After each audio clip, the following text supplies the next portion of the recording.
우리 함께 보겠습니다.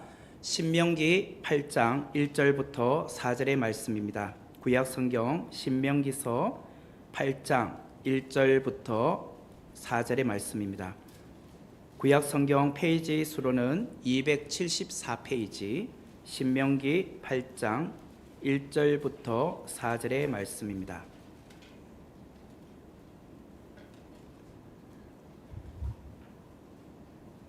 제가 봉독해 드리겠습니다. 내가 오늘 명하는 모든 명령을 너희는 지켜 행하라.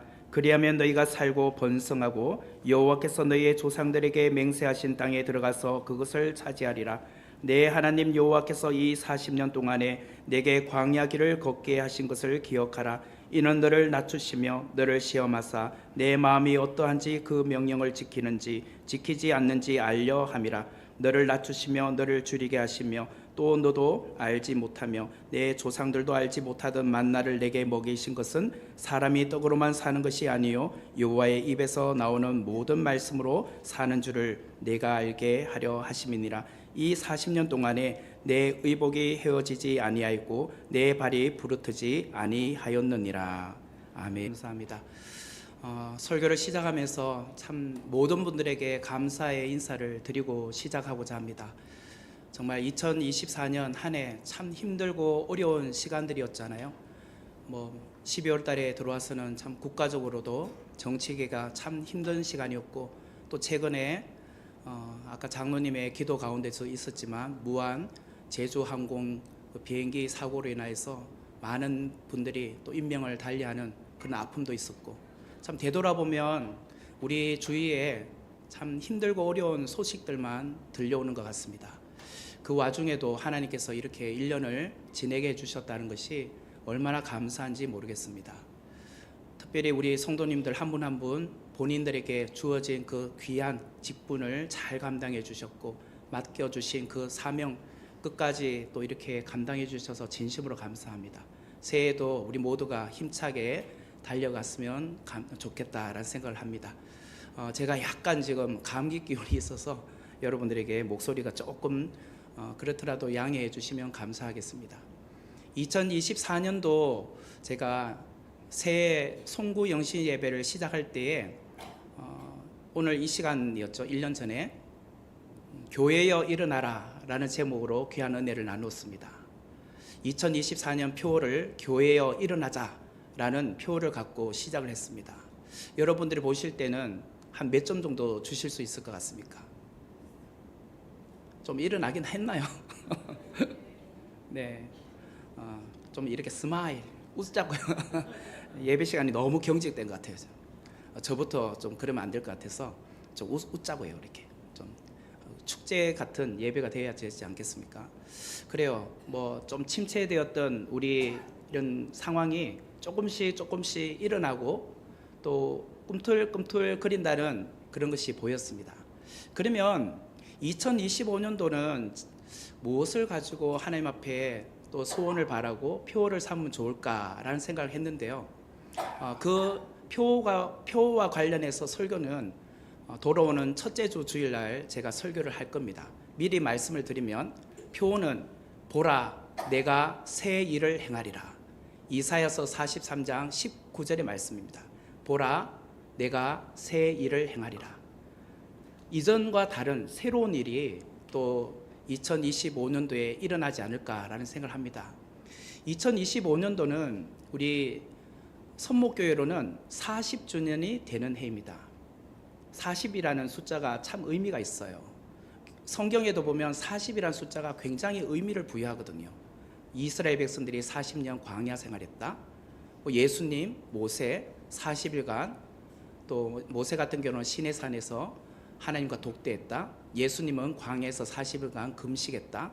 이처럼 이 40이라는 숫자가 굉장히 중요한데 우리 교회도 40주년이 되는 해가 바로 2025년입니다.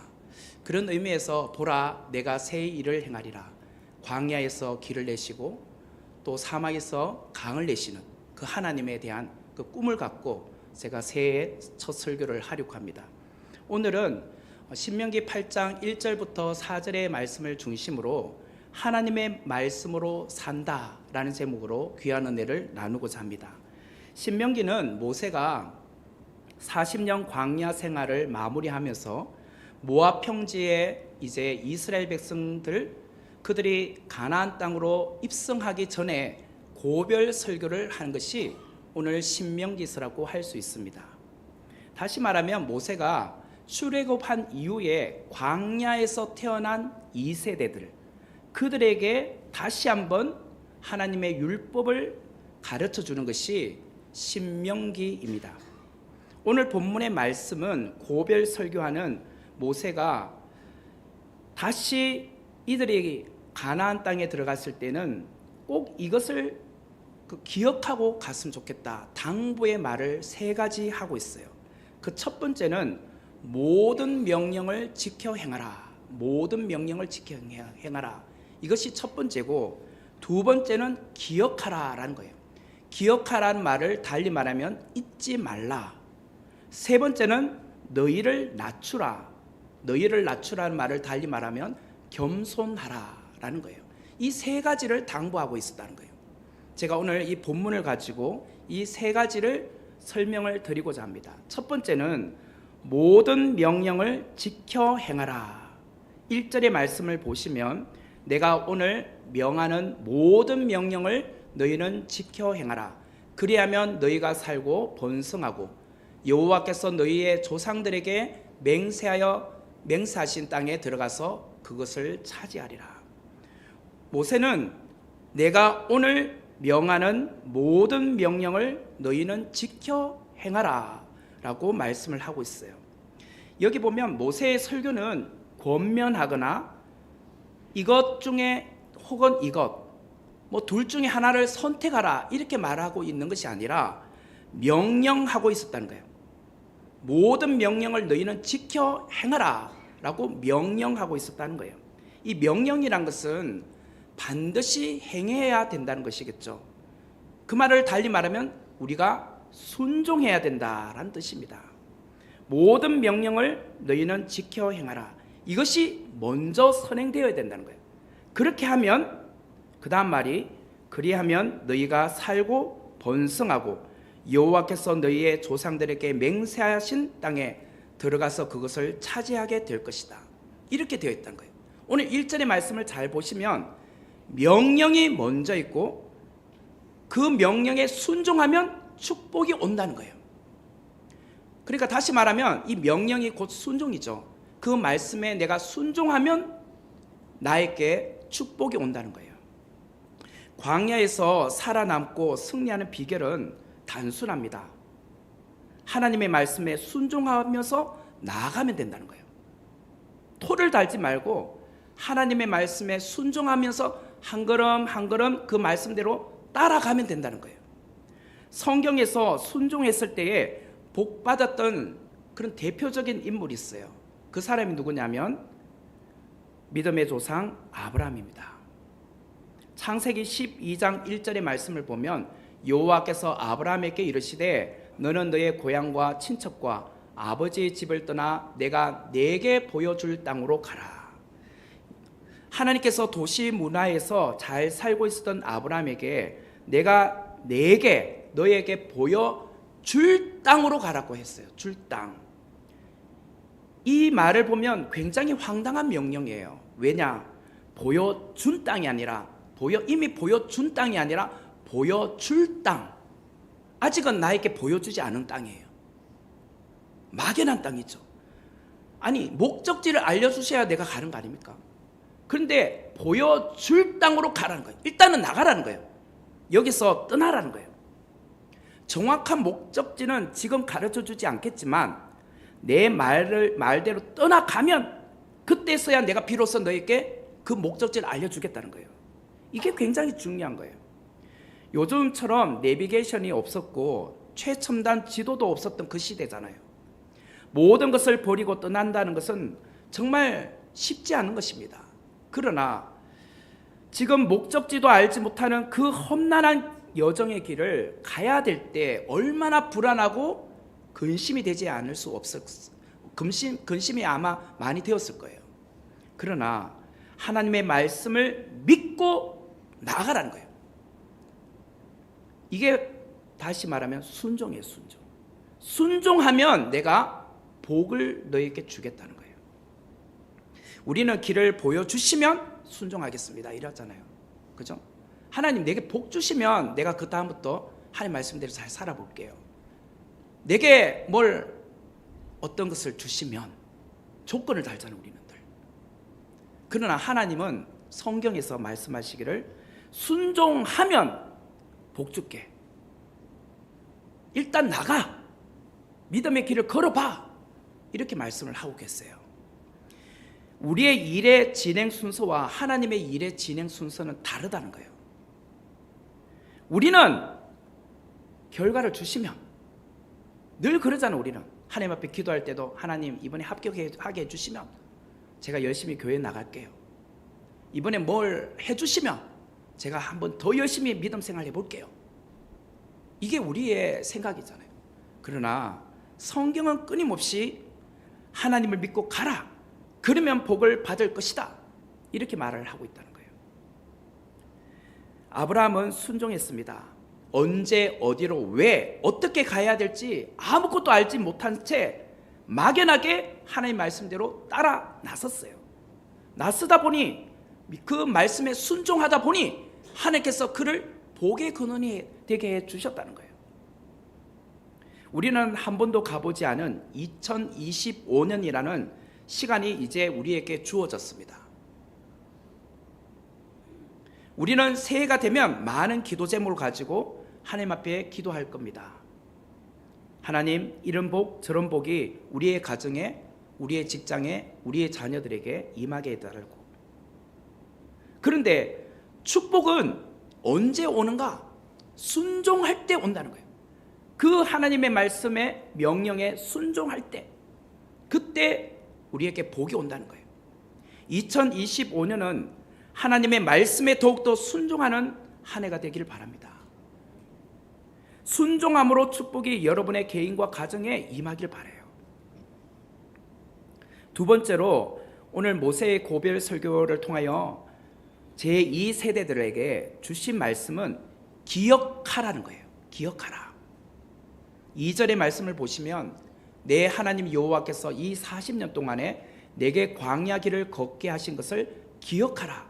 이는 너를 낮추시며 너를 시험하사 내 마음이 어떠한지 그 명령을 지키는지 지키지 않는지 알려 하심이라. 모세는 이스라엘 자손들에게 기억하라 라고 말하고 있어요. 여기서 기억하라 말을 달리 표현하면 잊지 말라라는 뜻이에요. 기억하라 이 말은 까먹지 마, 잊지 마 이 말이잖아요.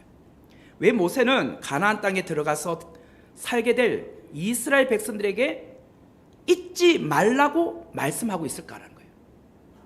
그것은 출애굽했던 제1세대 그들의 부모님 세대들이 광야에서 실패했기 때문이에요. 출애굽했던 부모 세대들은 광야에 나와서 늘 불평했거든요. 원망했거든요. 뭐가 없다 불편하다 그러면서 늘 불평해 왔었어요. 그로 인하여서 여호수아와 갈렙을 제외한 모든 1세대들이 다 광야에서 죽고 말았습니다. 왜 죽었는가? 하나님의 말씀에 불순종했기 때문이라는 거예요. 불순종. 그들은 하나님의 은혜를 잊어버렸어요. 하나님께서 출애굽시켜 주신 은혜, 홍해를 건너게 해주신 은혜, 광야에서 만나로 먹여주신 그 은혜, 구름 기둥으로 불 기둥으로 인도해 주신 그 은혜, 그 모든 것을 잊어버렸어요. 그래서 광야에서 다 죽고 말았습니다. 이제 모세는 가나안 땅으로 들어가게 될 광야에서 출생한 제2세대들에게 너는 기억하라 라고 말씀하고 있어요. 그렇다면 무엇을 기억하라는 것일까? 2절의 말씀을 다시 보시면 내 하나님 여호와께서 이 40년 동안에 내게 광야 길을 걷게 하신 것, 이것을 기억하라는 거예요. 광야 길을 걷게 하신 것을 기억하라. 여러분, 광야는 어떤 곳입니까? 이스라엘이나 중동에 있는 사막, 그 광야, 혹은 이 몽골 지역이나 호주의 지평선 펼쳐져 있는 그런 광야, 그런 곳을 가보셨습니까? 아마 그런 광야나 사막을 가 보신 분들은 이 광야라는 것을 어느 정도 이해가 되실 거예요. 저는 이스라엘의 광야를 가봤습니다. 근데 이스라엘 광야를 그리 오래 앉아 있지는 못했어요. 잠시 차가 멈춰서 그곳에 한 30분 정도 각자 떨어져서 이렇게 그 광야 체험을 하는 시간은 가져봤어요. 그냥 광야를 통과해서 또 차로 이동을 했지 거기에 멈추어서 장시간 있어 보지는 못했어요. 그런데 제가 광야 체험한 것이 있어요. 미국에서 제가 땡스기빙 연휴, 그러니까 추수감사절 연휴 기간에 그때 이제 저의 그 가족들과 이제 저와 이제 아내와 우리 두 아이와 함께 캘리포니아에 있는 데스밸리라고 죽음의 계곡이라고 있습니다. 그곳을 이제 제가 손수 운전해서 우리 네 식구가 한 차로 간 적이 있습니다. 그 데스밸리로 가는 차도를 쭉 이렇게 가는데 30분, 1시간을 가도 차 한 대도 안 나타나요. 건너편에서 이렇게 오는 차가 뭐 띄엄띄엄, 그것도 한 40분, 50분 가야 한 대 정도 지나갈까? 그리고 계속 가는데 이제 핸드폰이 안 터지더라고요. 그러니까 긴급 통화를 할 수 없겠죠. 이제 만약에 차에 어떤 문제가 생기면. 그리고 한참을 가는데 그 주유소도 안 나타나요. 주유소가 있으면 또 딸려 있는 뭐 그런 그 휴게소도 있잖아요, 그죠? 그런 것도 없는 거예요. 그러니까 점점 불안하더라고요.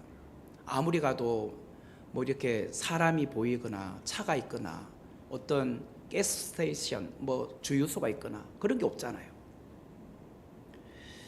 제가 갔을 때는 이제 추수감사절 연휴 기간이었기 때문에 그때가 10월 말이었어요. 그때만 해도 섭씨 28도였습니다. 근데 햇살이 굉장히 따갑더라고요. 근데 여름철은 45도 정도가 되는 섭씨 기온이에요. 근데 광야에 이제 해가 딱 지기 시작하니까 갑자기 캄캄해지더라고요. 주위에 불빛이 하나도 없고. 그러니까 얼마나 무서운지 몰라요. 두려움이 엄습해 오더라고요. 그처럼 광야라는 것은 무서운 곳이에요. 두렵죠. 그런데 지금으로부터 3,400년 전 모세가 살았던 그 시대로 거슬러 올라가서 광야를 한번 생각해 보란 말이에요.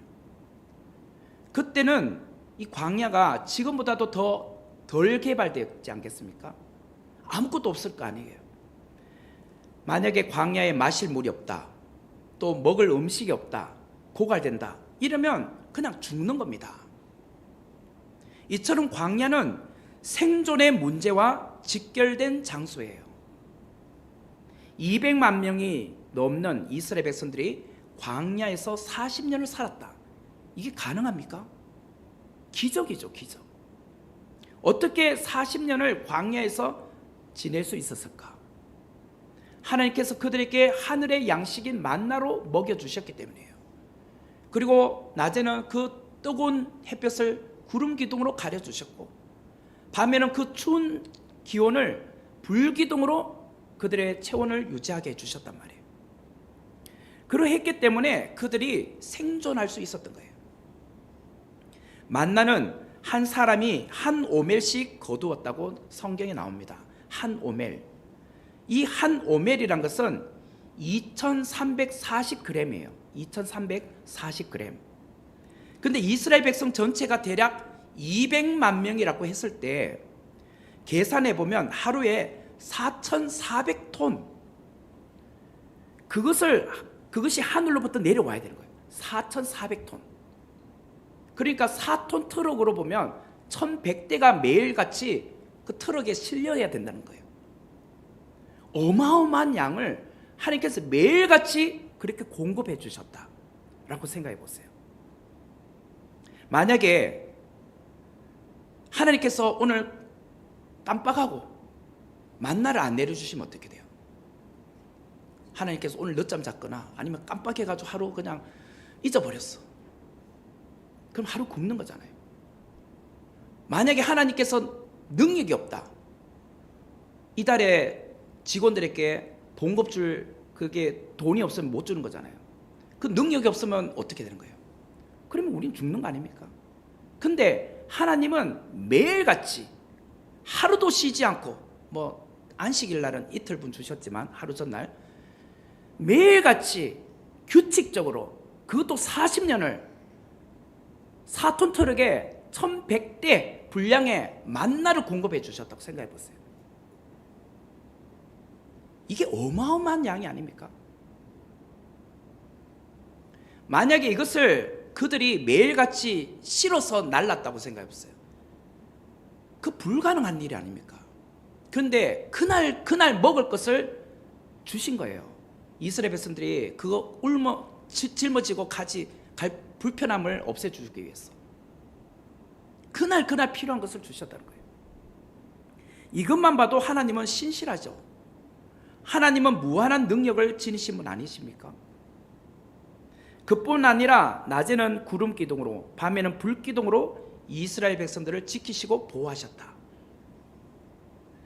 광야 생활 40년 동안 이스라엘 백성들이 추워서 얼어서 죽었다, 동사했다는 사람 아무도 없습니다. 혹 이스라엘 백성들이 낮에 뜨거워서 불볕더위에 일사병에 걸려서 죽었다, 이런 사람이 성경책에 기록되지 않아요. 오히려 불평했기 때문에, 하나님을 원망했기 때문에 죽었다는 말이 나오지. 그처럼 이스라엘 백성들에게 너무나도 감사의 조건들이 많았음에도 불구하고 그들은 이 감사를 잊어버린 거예요. 기억하지 못했다는 거예요.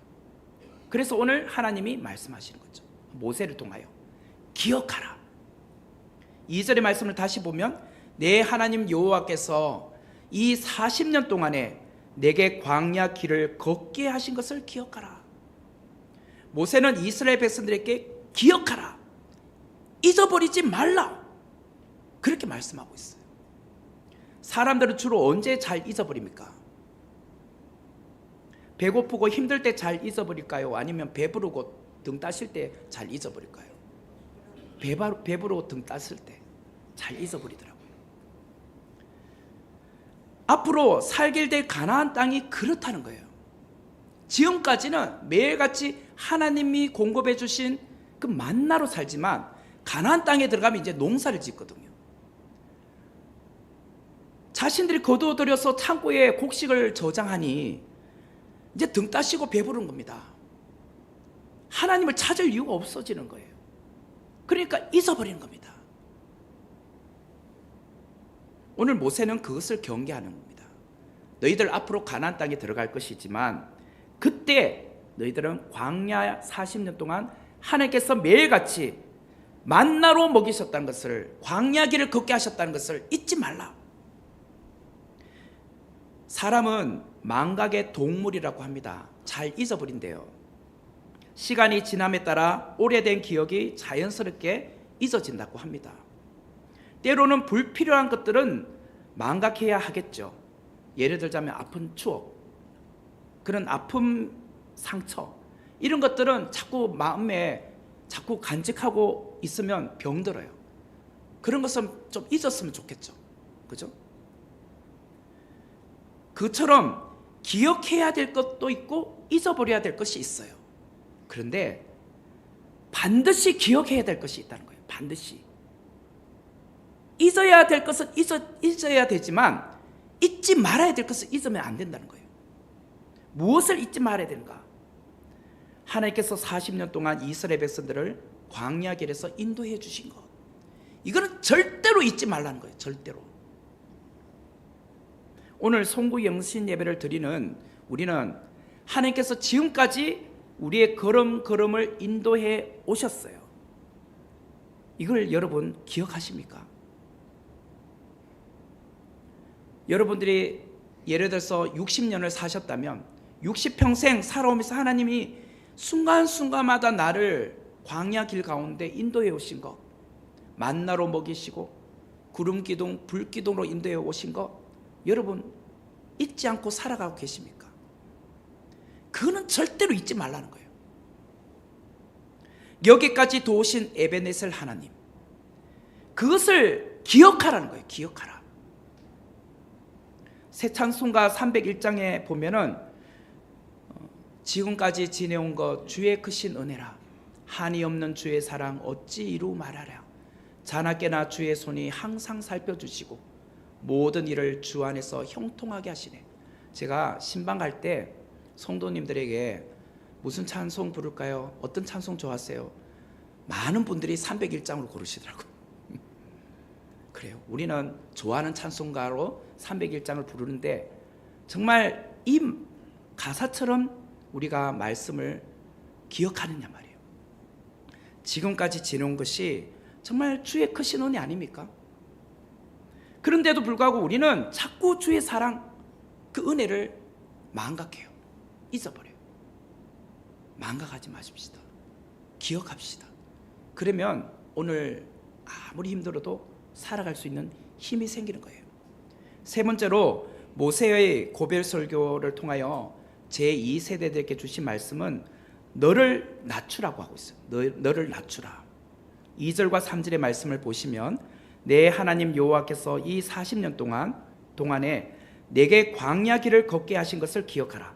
이는 너를 낮추시며 너를 시험하사 내 마음이 어떠한지 그 명령을 지키는지 지키지 않는지 알려 하심이라. 너를 낮추시며 너를 줄이게 하시며 또 너도 알지 못하며 내 조상들도 알지 못하던 만나를 내게 먹이신 것은 사람이 떡으로만 사는 것이 아니요 여호와의 입에서 나오는 모든 말씀으로 사는 줄을 내가 알게 하려 하심이라. 2절과 3절에 보면 각각 낮추시며라는 단어가 나옵니다. 하나님께서 이스라엘 백성들에게 광야 길을 걷도록 하신 이유는 낮추시게 하기 위함이다라는 거예요. 낮추시게 하기 위함. 우리는 자꾸 높아지려고 거예요. 직장에서도 승진하기를, 대학에도 합격하기를, 경제적으로도 더 윤택한 삶을 살기를, 형통하기를, 우리는 늘 자꾸 이전보다는 더 좋아지기를, 그것이 우리의 바람이잖아요. 본문은 하나님께서 이스라엘 백성들을 광야 길을 걷도록 하신 이유는 너희들을 낮추시기 위함이다, 낮아지게 하기 위함이다라고 말씀하고 있어요. 이 낮추다라는 말을 영어 성경에 보면 humble이라고 되어 있어요. humble. 이 말은 겸손하다, 겸손한 이 말이에요. 낮추다, 다시 말하면 겸손하게 하기 위함이다. 왜 하나님께서 이스라엘 백성들을 광야 길로 걷게 하셨느냐? 겸손하게 만들기 위함이다 라는 말이에요. 겸손하게 만들기 위함이다. 사람은 스스로 겸손하기가 쉽지 않은 것 같아요. 조금이라도 내세울 것이 있으면 뭔가 자기 자신을 자꾸 자랑하고 싶어요. 겸손하고 싶어서 겸손해지는 것이 아니라 내세울 것이 없어서 겸손하더라고요. 다른 사람보다 내세울 게 없으니까 그냥 가만히 있어요. 그러니까 겸손해 보여요. 그냥 속으로 열등감이 사로잡혀 있는 거죠. 사실 우리 인간은요, 자꾸 자기 자신을 내세우고 싶어요. 이게 인간의 죄된 본성이에요. 하나님은 인간의 타락한 본성을 너무나도 잘 아셨기 때문에 낮추라, 낮추라, 네 자신을 낮추라, 겸손하라 라고 말씀을 하고 계세요. 낮추게 하심으로 전적으로 하나님이 하셨다, 이것을 고백하도록 하는 거죠. 낮아지지 않으면 어떻게 돼요? 내 자신을 자꾸 자랑하고 싶으면 내가 했다 이러잖아요. 자꾸. 그래, 내가 노력했으니까, 내가 지금까지 땀 흘렸으니까, 지금까지 이렇게 했으니 이렇게 된 거야. 우리는 자꾸 그러고 싶잖아요. 하나님께서 나의 나됨은 오직 주의 은혜다, 하나님이 하셨다, 이것을 고백해 하기 위해서 낮추라, 낮추라, 겸손하라고 하신 거예요. 그렇다면 하나님께서 광야에서 이스라엘 백성들에게 만나를 먹이셔서 자기 자신의 힘이 아니라 하나님의 은혜로 살아가고 있구나, 낮추게 하신 목적이 무엇이냐 말이에요. 낮아지게 하신 목적이 무엇인가?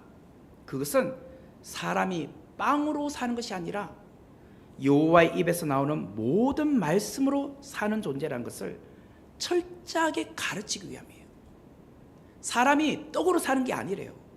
말씀으로 산다는 거예요. 오늘 본문 3절의 말씀에 나오죠. 다시 한번 읽어볼게요.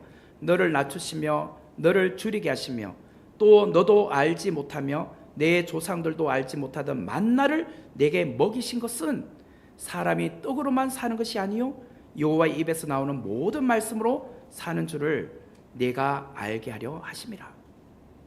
우리가 이 본문을 읽으면 뭔가 좀 부자연스러워요. 그냥 자연스러우면 이런 것이 더 자연스러울 것 같아요. 내 조상들도 알지 못하던 만나를 내게 먹이신 것은 사람이 떡으로 사는 것임을 내가 알게 하려 하심이라. 그래, 떡으로 사는 거야. 이렇게 해야 더 자연스러운 문장 같은데 떡으로 사는 게 아니래요. 그렇지. 광야에서는 가장 먼저 필요한 게 뭘까? 먹는 문제잖아. 먹는 문제. 그래, 우리 인생의 의식주 문제만큼 중요한 게 어디 있어? 결국 광야의 길을 걷는 우리에게 가장 필요한 것은 의식주 문제야. 이게 해결되는 거야. 떡으로 사는 거야. 우리는 이렇게 말해야 자연스러운 문장 같으나 하나님은 오늘 여호와의 입에서 나오는 모든 말씀, 곧 하나님의 말씀이 우선이 되어야 된다, 이 말을 하고 있더라는 거예요. 하나님의 말씀을 산다는 거예요. 하나님의 말씀으로 산다. 우리의 1차적인 문제는 의식주 문제라고 과거부터 지금까지 끊임없이 우리는 그렇게 말해오고 있지 않습니까? 늘 우리의 기도 제목의 우선순위에는 의식주잖아요. 의식주. 지금도 여전히 그 의식주 문제로 살아가고 있잖아요. 그러나 하나님이 우리에게 바라시는 1차적인 문제는 하나님을 신뢰하는 것이다. 하나님을 먼저 바라보는 것이다 라고 말씀하고 있어요. 요한 3서 1장 2절의 말씀을 보시면 사랑하는 자여 내 영혼이 잘됨 같이 내가 범사에 잘되고 강건하기를 내가 간구하노라. 사도 요한은 먼저 너의 영혼이 잘됨 같이 내가 범사에 잘되고 강건하기를 내가 간구한다. 영혼이 잘 되어야 그 다음에 범사도 잘 된다는 거예요. 내가 하는 모든 일도 잘 되고 또한 건강의 축복도 온다는 거예요. 우리는 내가 범사에 잘 되면 교회 일도 더 잘할 것 같고 범사가 잘 되어야 뭔가 주의 일도 열심히 하겠다는 그런 의지가 생길 것 같잖아요. 근데 그렇게 말하지 않아요. 내 영혼이 잘된 같이, 이게 우선이라는 거예요. 그러면 너의 범사도 잘 되고 강건하기를 내가 간구한다. 이 간구한단 말이 뭐예요? 기도한다. 나는 너희들을 위해서 기도할 때 너의 영혼이 먼저 잘 되기를 원한다는 거예요. 그 다음에 너의 범사, 너의 육체가 건강하기를 원한다. 이렇게 기도하겠다는 거예요. 본문의 모세도 동일하게 이스라엘 백성들에게 말하고 있어요. 너희들 광야에서 만나를 먹어서 살았다고 생각하니? 하나님의 말씀으로 너희들이 살아온 거야. 결국 광야 생활은 하나님 말씀 앞에 내 자신을 낮추고 겸손하게 되는 삶을 사는 거야. 그 이야기를 해주고 있는 거예요. 히브리어로 광야란 말이 미드바르라고 합니다. 화면을 보시면 광야란 것은 히브리어로 미드바르인데요. 이 미드바르라는 단어와 하나님이 말씀할 때 말씀이 다바르예요. 제가 이전에도 말씀드렸지만 히브리어는 자음 문자예요. 그래서 모음이 없어요. 미음, 디귿, 비읍, 리얼이 광야란 뜻이고 말씀은 디귿, 비읍, 리얼이에요. 여기에 그냥 모음을 붙였을 뿐이에요. 그러니까 같은 자음이 세 개나 똑같은 거 있죠. 그래서 같은 어원에서 나왔다는 말이에요. 광야는 무엇인가? 하나님의 말씀을 듣는 곳이란 거예요. 광야는 인간의 소리가 너무 많은 우리 도시 생활, 여기서 그동안 잡음 때문에 들리지 않았던 하나님의 음성을 우리는 언제 선명하게 듣느냐? 광야의 시간에 하나님의 음성을 잘 들을 수 있다는 거예요. 모든 사람이 읽을 수 있는 기록된 말씀, 그것은 광야에서 하나님께 내게 주신 특별한 말씀으로 내게 다가온다는 거예요. 이 성경 66권 우리 모든 분들에게 다 읽혀지는 성경이지만 특별히 광야의 시간을 보내고 있는 분들, 힘들고 어려운 시간을 보내고 있는 분들에게는 그 말씀이 특별히 내게 주신 말씀으로 꽂힌다는 거예요. 이게 언제? 광야 시간에. 그래서 광야의 영성, 광야를 통하여 진짜 하나님 은혜를 체험한다는 거예요. 그래서 광야가 나쁜 것이 아닙니다. 하나님께서 특별하게 여러분을 독대하고 싶어서 여러분을 잠시 광야의 시간을 허락하는 거예요. 내가 너와 만나고 싶다. 근데 네가 너무 바빠. 회사 생활 너무 바쁘고 너무 삶이 분주한 것 같아. 언제 나랑 만날래? 그래서 잠시 병원에 입원시켜요. 입원하면 아무것도 못하잖아요. 그럼 뭐 하시겠습니까? TV 보시겠습니까? 유튜브도 보고 하나님의 말씀 읽으셔야죠. 기도하셔야죠. 그때 하나님이 만나주시는 거예요. 여러분 인생에 곤두박질 칠 때가 있잖아요. 직장에서 정말 나올 수밖에 없고 지금 아무것도 할 수 없을 때 그때 뭘 하시겠습니까? 하나님을 만나셔야죠. 하나님이 여러분을 만나고 싶어서 광야 시간을 허락해 주셨는데, 흔히 인생을 광야에 많이 비유하잖아요. 왜 인생을 광야에 많이 비유할까? 인간의 과거의 경험이나 다른 사람의 조언이 무용지물이 될 때가 언제냐? 바로 그곳이 광야이기 때문이에요. 광야는요, 사람의 도움이 없어요. 그게는 사람의 조언도 무용지물이에요. 왜? 법칙대로 되는 게 하나도 없기 때문이에요. 광야에는 지도책도 필요 없어요. 왜? 오늘 불었던 바람이 내일 되면 반대 방향 불기 때문에 길이 사라져요. 어제는 분명히 여기에 길이 있었어요. 근데 모래바람이 심하게 부니까 거기에 산이 됐어. 모래성이 되어 있는 거예요. 길이 없어요. 이게 광야예요. 해답이 없어요. 인생에게는 해답이 없다는 거예요. 그렇기 때문에 광야 길에서 필수품이 무엇이냐? 지도가 아니라 나침판이에요. 광야에는 지도가 필요한 것이 아니라 나침판이 필요한 거예요. 하나님의 말씀이 바로 우리 인생의 광야 길을 걷게 하는 필요한 나침판이라는 거예요. 성도는 하나님의 말씀 없이 단 하루도 살 수 없다, 이런 고백을 해야 된다는 거예요. 세상 사람들은 돈 없으면 살 수 없어라고 말할 수 있을지 모르지만 성도라면 하나님의 말씀이 없이는 나는 살 수 없습니다, 이 고백을 해야 하는 거예요. 광야에서 하나님의 양식인 만나가 매일 내려졌듯이 우리 성도가 날마다 주님과 교제하며 하늘의 양식인 만나를 매일같이 먹지 않는다면 어떻게 우리가 믿음 생활할 수 있겠습니까? 어떻게 우리가 하루하루를 버티며 살 수 있겠느냐 말이에요. 우리는 만나를 먹어야 살 수 있다는 거예요. 2025년 우리 선목교회 모든 성도들이 하나님의 말씀에 더 깊이 나아가기를 원합니다. 그래서 제가 각 예배별로 좀 특색 있게 앞으로 예배를 드리고자 해요. 뭐 이전부터 그렇게 조금 실천하려고 노력은 했지만 주일 오전 예배는 온 성도들이 드리는 예배이기 때문에 우리가 그때 정말 필요한 은혜의 말씀을 제가 전할 겁니다. 뭐 절기나 혹은 행사가 있는 날은 그게 맞추겠지만 기본적으로는 우리 성도들께 격려가 되고 힘이 되는 말씀, 일주일을 살아갈 수 있도록 정말 여러분들께 정말 풍성한 꼴을 먹일 수 있는 그런 말씀을 전할 거예요. 하지만 주일 저녁 예배는 바이블 아카데미로 여러분들이 성경에 대하여 좀 더 깊이 묵상할 수 있고 배울 수 있는 시간을 가지려고 합니다. 그동안은 뭐 성경 지리 그리고 성경의 풍습 이런 것을 다루었지만 한 1월 한 셋째 주 정도부터는 이제 창조 시대부터 역사에 대해서 쭉쭉 하면서 성경 권별로 볼 수 있는 안목을 이제 이렇게 큰 그림, 숲을 볼 수 있는 것을 제가 하려고 해요. 그리고 나서 좀 더 깊이 할 거예요. 그러면 여러분들이 성경을 어디 읽으면 이거는 어느 시대 때 무슨 배경을 하고 있구나 하면서 눈이 뜨일 거예요. 그것을 하려고 하고 수요 저녁 예배는 앞으로 이제 숲이 아니라 망원경이 아니라 이제는 현미경으로 보는 깊이 말씀 하나씩 좀 묵상하는 그런 시간을 가지려고 합니다. 그래서 마태복음 강의를 하려고 합니다. 좀 신학교에서 좀 깊이 있게 가르치듯이 여러분들에게 좀 더 말씀을 배우고 싶은 의욕이 생길 수 있도록 1월 8일부터 그렇게 하려고 합니다. 그리고 금요 저녁 예배 시간에는 성도들이 기도에 집중할 수 있는 말씀을 가지고 그 말씀을 붙들고 기도할 수 있도록 제가 준비를 하려고 합니다. 그리고 매주 1회 순원들이 함께 드리는 순예배를 통하여 여러분들이 이제 주일날 제가 전하는 설교 말씀을 가지고 여러분들이 순에서 나누게 될 겁니다.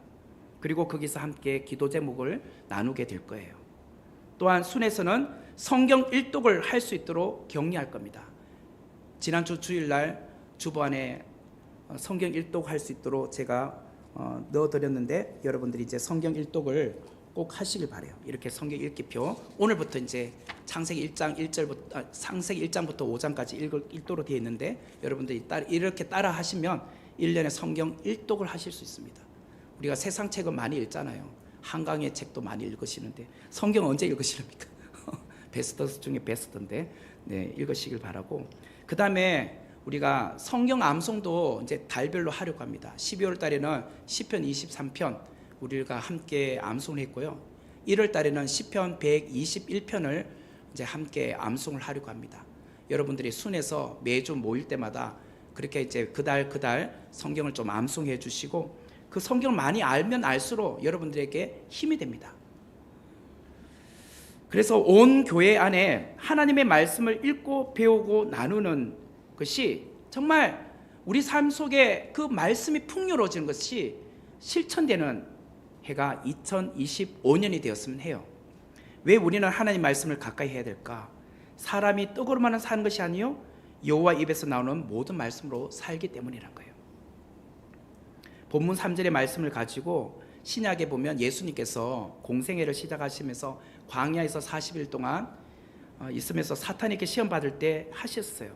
사람이 떡으로 사는 것이 아니라 여호와 입에서 나오는 모든 말씀 산다고 마태복음 4장 4절에서 말씀하셨어요. 예수님도 그 양 말씀을 외워서 하신 거잖아요. 사탄의 시험을 이기신 거죠. 사람은 떡으로 돈으로 사는 것이 아니라 여호와 입에서 나오는 말씀으로 산다는 거예요. 매일매일 새로운 하나님의 은혜의 말씀을 받아 먹어야 우리의 영이 새로워진다는 거예요. 4절의 말씀을 보시면 이 40년 동안에 내 의복이 헤어지지 아니하였고 내 발이 부르트지 아니하였느니라. 광야 40년 동안 하나님께서 이스라엘 백성들을 얼마나 섬세하게 세밀하게 도우셨는지 보여주는 이야기죠. 우리가 신고 다니는 신발이나 옷이 정말 몇 년을 입으면 헤어지고 닳아지지 않습니까? 근데 40년 동안 이들이 신고 다녔는데, 입고 다녔는데 헤어지지 않고 닳아지지 않다. 뭐 분명히 애기들은 신발이 조금 더 큰 신발을 바꿔 신어야 했겠지만 어른들은 한 켤레의 신발 가지고 그냥 40년을 신어도 아무 문제가 없었다는 거예요. 하나님이 이처럼 이들을 광야 여정 가운데 이렇게 세밀하게 섬세하게 돕고 지키시고 계셨다는 거예요. 많은 돈을 가져야 행복할 거라고 우리는 생각하잖아요. 그렇지 않습니다. 많은 의복을 가져야, 많은 켤레의 신발을 가져야 우리는 행복할 거라고 생각하지만 그렇지 않습니다. 적은 옷을 갖고 몇 켤레밖에 안 되는 신발을 갖고 있어도 행복할 수 있습니다. 왜? 하나님이 우리와 함께 하시면. 그것이 행복이죠. 작년 2024년을 되돌아보면 여러분들이 생활적으로 넉넉한 적이 얼마나 되셨습니까? 넉넉하지 않음에도 불구하고 먼저 하나님 앞에 드리지 않았습니까? 그러니까 하나님께서 하나씩 채워주셨던 은혜를 맛보지 않았습니까? 우리가 넉넉했기 때문에 한 겁니까? 넉넉하지 않아도 11조를 드렸고, 넉넉하지 않아도 우선적으로 먼저 하나님 앞에 우리의 삶을 드리니까 하나님께서 우리 인생에 그렇게 채워주셨잖아요. 이게 성경이 말하는 그 계산이에요. 평소에 저희 부친께서 자주 하시는 말씀이 있어요. 저희 아버지께서 하시는 말씀인데, 적은 물질이라도 아껴 쓰라. 그것을 주신 하나님께 감사해라. 건강하면 산다. 건강은 우리 손에 있는 것이 아니라 하나님의 손에 있다. 아무리 많은 물질을 가졌어도 건강을 잃으면 전부를 잃는 것이다. 하나님께서 우리에게 건강을 주시면 산다. 이런 이야기 하셨어요. 아무리 돈을 많이 벌어도요, 건강 잃으면 병원비로 다 나갑니다. 제가 미국에 몇 년 있어 보니까요, 평생을 열심히 살아서 좋은 집에 살아요. 근데 그 가족 구성원 중에 누군가가 암 걸리니까 그 좋은 집을 한순간 다 팔아야 되더라고요. 병원비가 얼마나 비싼지 그런 것을 봤어요. 우리 오늘 이 본문으로 적용하면 우리 성도는 하나님의 말씀을 살아요. 건강하면 살듯이 우리는 하나님의 말씀으로 산다는 거예요. 하나님의 말씀에 순종하면 하나님께서 우리 인생의 범사에 잘 되게 하시고 또 여러분이 하는 모든 일에 하나님께서 복되게 해주신다는 거예요. 이것을 우리가 기억해야 돼요. 우리 모두 하나님의 말씀으로 삽시다. 그 말씀이 내년에도, 올해 이제 2025년에도 우리의 힘이 되어서 이 연말을 되돌아왔을 때 정말 하나님, 내가 이 말씀 때문에 지금까지 왔군요. 이 말씀이 없었다면 내가 어떻게 살아왔겠습니까? 정말 하나님이 하셨습니다. 그런 고백을 하는 우리 모두가 되기를 주의 이름으로 축원합니다. 우리 같이 기도도 하도록 하겠습니다. 오늘 이 시간 축복기도 겸하여서 하겠습니다. 여기에 신년 감사헌금 하신 분들 포함해서 제가 기도하도록 하겠습니다. 역사의 주관자 되시는 전능하신 하나님 아버지, 2025년 새해를 허락하여 주심에 진심으로 감사합니다. 오늘 이 시간 선목교회 온 성도들이 함께 모여 하나님께 예배하며 새해를 시작합니다. 온 성도들이 바라고 소원하는 기도의 제목들이 하나님의 뜻 안에서 이루어지는 한 해가 되기를 원합니다. 가정마다 하나님께서 주시는 복이 임하기를 원합니다. 아브라함에게 주셨던 놀라운 복이 우리의 가정과 개인에게도 임하기를 원합니다. 특별히 연로하신 어르신들에게 건강의 복을 주시며 생업에 종사하시는 성도들에게 물질의 복을 주시고 자녀들에게 지혜와 형통의 문들을 열어 주시옵소서.